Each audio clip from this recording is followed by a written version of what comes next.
Hai, Assalamualaikum. Nama saya Ifah Nadira binti Muhammad, nombor matrik 2019431346 dan ini adalah pasangan saya.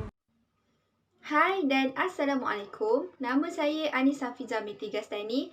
Nombor matrik saya 2019222518. Kami daripada Kelab Kembara Usahawanan HPD 228 UiTM Cawangan Terengganu, Kampus Kuala Terengganu ingin menerangkan sedikit tentang tajuk yang telah kami pilih, iaitu pembentukan entiti perniagaan. Jadi, mari kita saksikan.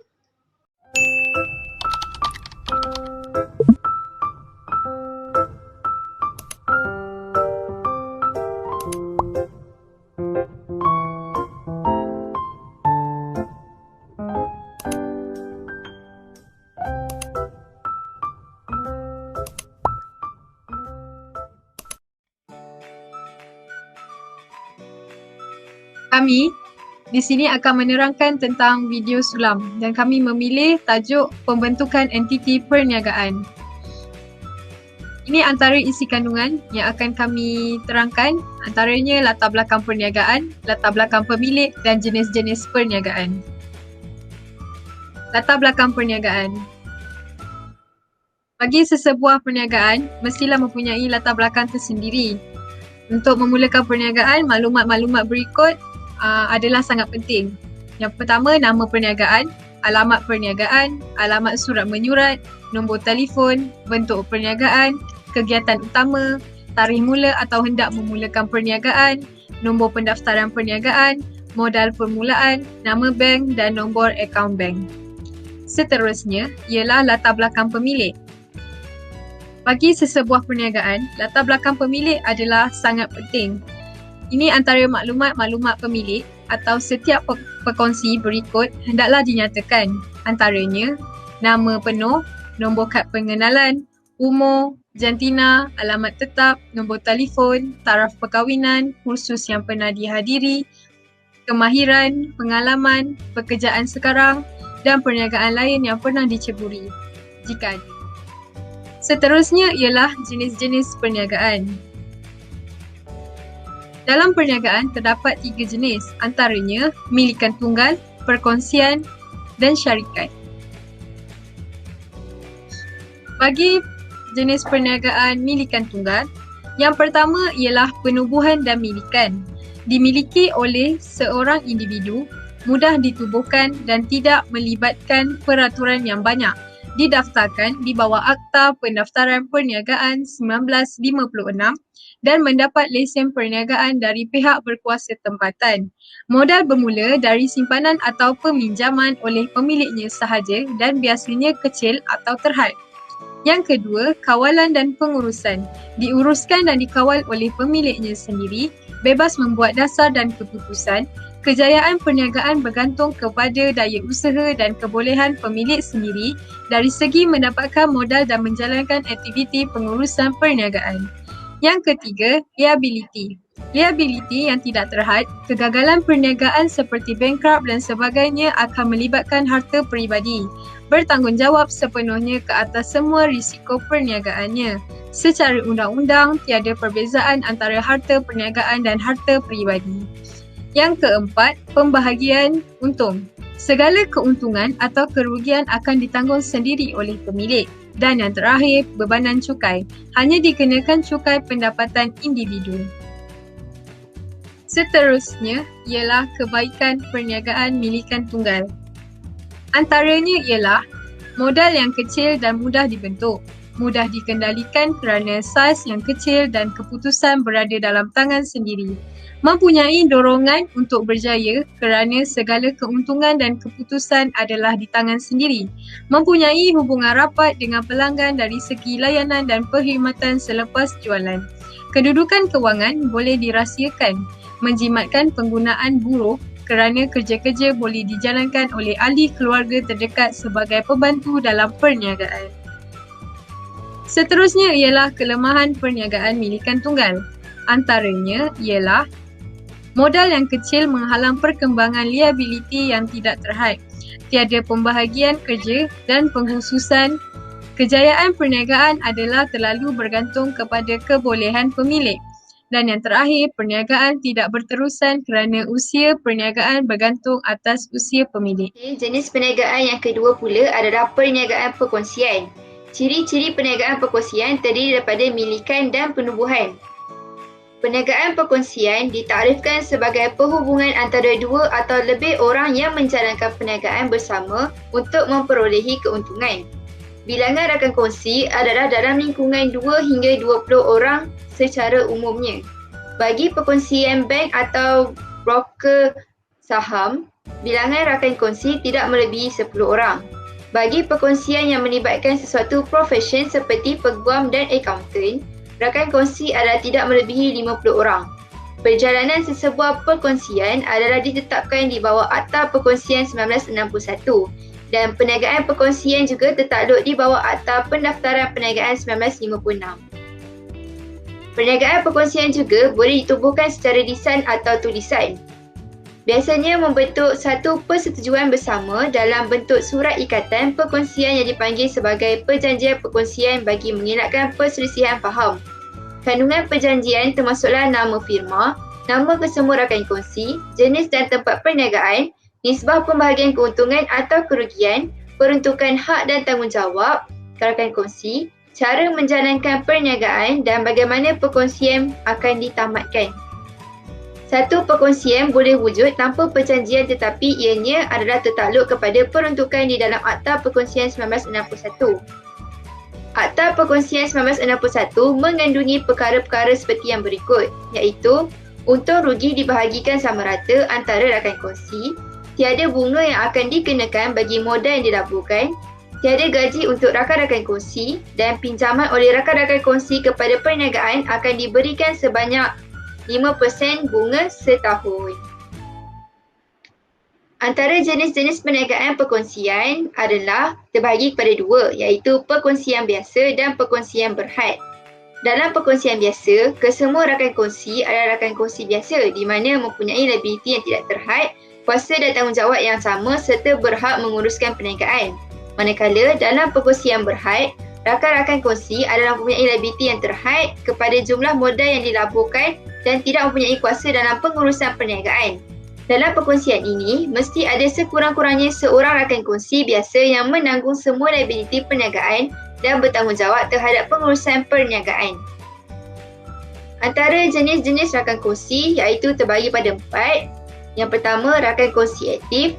Rakan kongsi aktif mengambil bahagian yang aktif dalam pengurusan dan biasanya dibayar gaji. Yang kedua iaitu rakan kongsi lelap.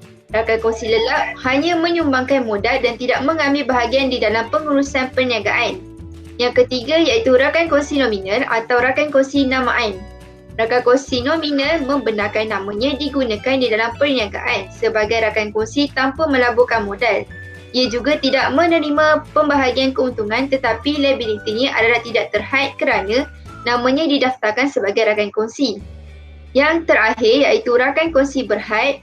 Rakan kongsi berhad mempunyai liability terhad kepada jumlah modal yang dilaburkan sahaja. Ia juga tidak ada kuasa pengurusan tetapi boleh memeriksa buku-buku rekod dan akaun perniagaan. Seterusnya, sebab-sebab perniagaan perkongsian dibubarkan. Sesuatu perkongsian boleh dibubarkan kerana salah satu sebab yang berikut, iaitu salah seorang perkongsi mati, bankrupt atau tidak siuman. Tercapainya tujuan penubuhan perkongsian tersebut, berakhirnya tempoh masa perkongsian dan tercetusnya peperangan. Selain itu, sebagai akibat tindakan guaman atau dengan perintah mahkamah untuk membubarkannya. Seterusnya, kebaikan perniagaan perkongsian. Kebaikannya adalah lebih mudah dapat dikumpulkan daripada rakan kongsi. Ia juga dapat menggunakan kepakaran dari rakan-rakan kongsi yang berkemungkinan mempunyai kemahiran, pengetahuan dan pengalaman yang berlainan. Seterusnya, pengkhususan kerja dapat dilakukan dengan adanya pelbagai kemahiran dan kepakaran tersendiri dari rakan-rakan kongsi. Risiko juga perniagaan dapat disebarkan antara rakan-rakan kongsi. Persaingan dapat dikurangkan melalui perkongsian, dengan itu pembelajaran untuk persaingan dapat diagihkan bagi meningkatkan jualan dan memperkembangkan perniagaan. Perkongsian juga masih lagi mudah untuk ditubuhkan berbanding dengan penubuhan syarikat atau koperasi. Ianya hanya perlu didaftarkan dengan pendaftar perniagaan dan mendapatkan lesen perniagaan dari pihak berkuasa tempatan. Seterusnya, kelemahan perniagaan perkongsian. Berlaku salah faham atau perselisihan antara rakan kongsi dan ini akan menjejaskan rancangan dan perjalanan perniagaan serta boleh membawa kepada pemubaran perkongsian. Yang kedua iaitu liability yang biasanya tidak terhad akan menyebabkan individu atau rakan kongsi kehilangan harta persendirian jika perniagaan menghadapi masalah dalam pembayaran balik hutang piutangnya. Kesilapan dari seseorang rakan kongsi juga akan mengikat rakan-rakan kongsi yang lain. Ini kerana setiap rakan kongsi mempunyai tanggungjawab yang sama terhadap perkongsiannya. Segala kerugian akan ditanggung bersama walaupun diakibatkan oleh hanya seorang rakan kongsi sahaja. Perniagaan perkongsian adalah tidak berkekalan. Jika seorang rakan kongsi menjadi tidak siuman, bankrupt atau mati, perkongsian mungkin terpaksa dibubarkan. Pengumpulan modal juga adalah masih terhad dalam lingkungan maksimalnya iaitu 20 orang sahaja. Maka perkembangan perniagaan adalah bergantung kepada sumber modal yang terhad. Seterusnya, jenis perniagaan yang ketiga pula adalah syarikat. Syarikat yang ditubuhkan di bawah Akta Syarikat 1965 adalah merupakan badan korporat yang mempunyai entiti tersendiri di sisi undang-undang. Antara ciri-ciri syarikat ialah hak dan tanggungjawab, jangka hayat, tanggungan dan ahli-ahli. Syarikat mempunyai hak dan tanggungjawab tersendiri iaitu berasingan dari pemiliknya atau pemegang saham. Ia juga boleh memiliki harta sendiri dan boleh mendakwa dan didakwa. Syarikat juga bertindak menerusi pengurus-pengurus yang digajikan oleh syarikat. Jangka hayatnya juga tidak bergantung kepada hayat pemilik atau pemegang sahamnya. Ia juga mempunyai jangka hayat yang berterusan selagi tidak dibubarkan oleh pemilik atau pemegang saham atau oleh undang-undang. Tanggungan oleh pemilik juga adalah terhad kepada jumlah sumbangan saham. Ahli-ahlinya juga mestilah sekurang-kurangnya mempunyai 2 orang ahli yang mempunyai alamat bermastating di Malaysia. Antara jenis-jenis syarikat terbahagi pada 3 iaitu syarikat berhad menurut saham, syarikat berhad menurut jaminan dan syarikat tidak berhad. Syarikat berhad menurut saham merupakan tanggungan ahli-ahli terhad mengikut jumlah yang belum dibayar ke atas saham yang dimilikinya. Syarikat berhad menurut jaminan pula adalah tanggungan ahli-ahli adalah terhad mengikut jumlah yang dipersetujui oleh ahli-ahli di dalam tata wujud dan tata urus syarikat. Yang terakhir iaitu syarikat tidak berhad iaitu syarikat yang tidak terhad. Contohnya broker saham dan arkitek. Kategori syarikat berhad menurut saham terbahagi kepada 3 iaitu syarikat sendirian berhad ataupun private company, yang kedua syarikat awam ataupun public company dan yang terakhir syarikat asing ataupun dipanggil foreign company. Syarikat sendirian berhad. Ciri-cirinya adalah bilangan ahli atau pemegang saham mestilah sekurang-kurangnya 2 orang tetapi tidak boleh melebihi 50 orang pada satu-satu masa. Ia juga ada kuasa tertentu untuk memindahkan milik saham ahli-ahlinya. Pelawaan pembelian saham atau debentur tidak boleh dilakukan kepada orang ramai dan juga tidak boleh mempelawa orang ramai untuk mendepositkan wang. Halangan-halangan ini adalah telah diperuntukkan di bawah Seksyen 15 Surut 1 Akta Syarikat 1965 dan mesti dinyatakan dalam tata urus syarikat. Ia juga mesti menggunakan perkataan sendirian berhad di penghujung nama perniagaannya. Seterusnya, kelebihan syarikat sendirian berhad. Syarikat sendirian berhad juga memudahkan untuk mendapatkan modal melalui penukaran hak milik saham. Pemegang-pemegang saham juga dilindungi oleh perundangan dan pemilik saham juga tidak dibebankan dengan tanggungjawab pengurusan perniagaan.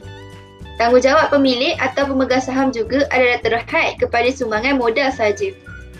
Hayat syarikat juga terjamin kerana syarikat tidak perlu dibubarkan oleh sebab kematian atau penarikan diri seorang pemegang saham. Potensi untuk mengembangkan perniagaan juga sangat luas dan syarikat adalah salah satu entiti yang berasingan dan oleh itu ia boleh didakwa dan mendakwa di atas namanya sendiri. Kelemahan syarikat Sdn Bhd, perjalanan operasi adalah dalam kawalan pendaftar syarikat.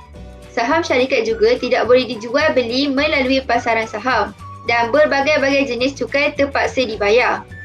Laporan kewangan juga perlu diaudit oleh juruaudit yang bertauliah dan dokumen-dokumen mestilah lengkap dan dikemaskinikan.